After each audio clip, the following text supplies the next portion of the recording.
जय हिंद दोस्तों, अगर आपने भी किस्मत आजमाने के लिए या लॉन्ग टर्म इन्वेस्टमेंट के लिए शेयर मार्केट में काम किया था तो आप लोगों को पता होगा जैसे ही आपका साल खत्म हो जाता है सरकार को इनकम टैक्स रिटर्न भर के बताना होता है कि मेरी इतनी इनकम है और मेरा इतना टैक्स बनता है। तो आज की इस वीडियो में हम डिस्कस करेंगे शेयर मार्केट के अंदर अगर आपने भी कोई ट्रांजेक्शन किया था तो कब आपको टैक्स देना पड़ेगा, कितना टैक्स देना पड़ेगा और कौन सी ITR का फॉर्म भरना पड़ेगा। सबसे पहले हम आपको बता दें, शेयर मार्केट के अंदर आप लोग long term capital gain, short term capital gain, intraday, FNO, IPO, hedging और डिविडेंड के तौर पर कमाई कर सकते हैं। दोस्तों आप लोगों ने सुना होगा कि 12 लाख रुपए तक की इनकम टैक्स फ्री है, लेकिन शेयर मार्केट की सभी इनकम पर 12 लाख की छूट आप लोगों को नहीं मिलने वाली है। अब हम बात कर लेते हैं सबसे पहले शॉर्ट टर्म कैपिटल गेन की। अगर आपने किसी भी शेयर को डिलीवरी में डीमेट अकाउंट में ले लिया और एक दिन से ज्यादा रखा लेकिन 12 महीने से कम रख करके उसको आपको बेचना है तो ये शॉर्ट टर्म कैपिटल गेन कहलाता है। मान लीजिए आपकी कोई और इनकम नहीं है या कोई और इनकम भी है, उन सभी को मिलाकर के अगर आपकी इनकम 4 लाख रुपए तक आती है, ना तो आपको ITR भरनी है ना ही आपको टैक्स देना है। अगर 4 लाख से ऊपर इनकम चली गई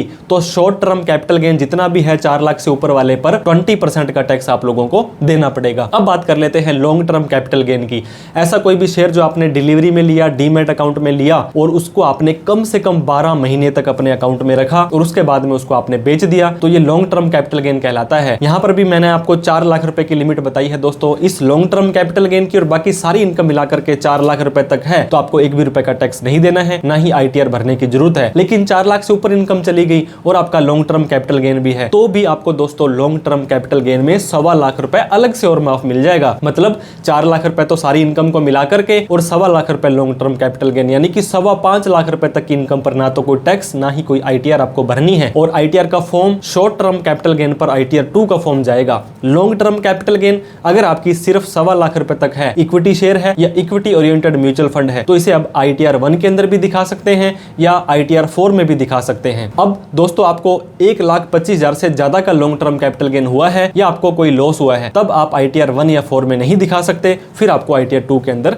जाना पड़ेगा। अब बात कर लेते हैं इंट्राडे की। आज शेयर खरीदा और आज ही बेच दिया या आज पहले बेच करके पहले खरीद लिया, इसे इंट्राडे कहते हैं। ये बिजनेस की इनकम है, स्पेकुलेटिव यानी कि सट्टे की बिजनेस ये कहलाती है, लेकिन ये नॉर्मल स्लैब रेट के हिसाब से टैक्सेबल होती है। अगर बाकी आपकी लॉन्ग टर्म, शॉर्ट टर्म या कोई ऐसी स्पेशल इनकम नहीं है, सिर्फ इंट्राडे की इनकम है तो दोस्तों आप लोगों को 12 लाख रुपए तक की इनकम पर एक भी रुपए का टैक्स नहीं देना है। 12 लाख से ऊपर चली जाती है तो 4 लाख के बाद ही आपको स्लैब रेट के हिसाब से टैक्स देना पड़ जाएगा। ITR 3 का फॉर्म आप लोगों को भरना चाहिए। बहुत सारे लोग एडवाइस करते हैं कि ITR 4 का फॉर्म भी आप भर सकते हैं। भर तो सकते हैं लेकिन ये रेकमेंड नहीं किया जाता है क्योंकि वहां पर आपको अपनी टर्नओवर का कम से कम नेट प्रॉफिट उतना दिखाना होता है या एक्चुअल वाला, इन दोनों में से जो ज्यादा है वो दिखाना पड़ता है। तो आपको यही रेकमेंड करेंगे सारे के सारे आप खर्चे क्लेम करें और 10 करोड़ से ज्यादा की टर्नओवर हो जाती है तो किसी चार्टर्ड अकाउंटेंट से पहले आपको टैक्स ऑडिट करवानी पड़ेगी, तभी आपको ITR 3 का फॉर्म भरना पड़ेगा। अब फ्यूचर एंड ऑप्शन की बात कर लेते हैं दोस्तों, जिसने बहुत सारे लोगों का फ्यूचर भी खराब किया है और कहीं का भी ऑप्शन उनको नहीं छोड़ा है। फ्यूचर एंड ऑप्शन भी एक बिजनेस की इनकम होती है। जैसे आप किराने का काम करते हैं, एक दुकानदार है, वैसे ये फ्यूचर एंड ऑप्शन की ट्रेडिंग मानी जाती है। ये आपकी स्लैब रेट के हिसाब से टैक्सेबल है। 12 लाख रुपए तक की इनकम पर यहाँ पर भी आपको कोई टैक्स नहीं देना है। 4 लाख के बाद इनकम होने पर आपको यहाँ पर भी ITR भरनी जरूरी है। इंट्राडे में भी 4 लाख से ऊपर पर ITR जरूरी है। 12 लाख से ऊपर इनकम चली गई तो आपको 4 लाख के बाद ही स्लैब रेट के हिसाब से टैक्स देना पड़ जाएगा। ITR 3 का फॉर्म भरना सुनिश्चित करें।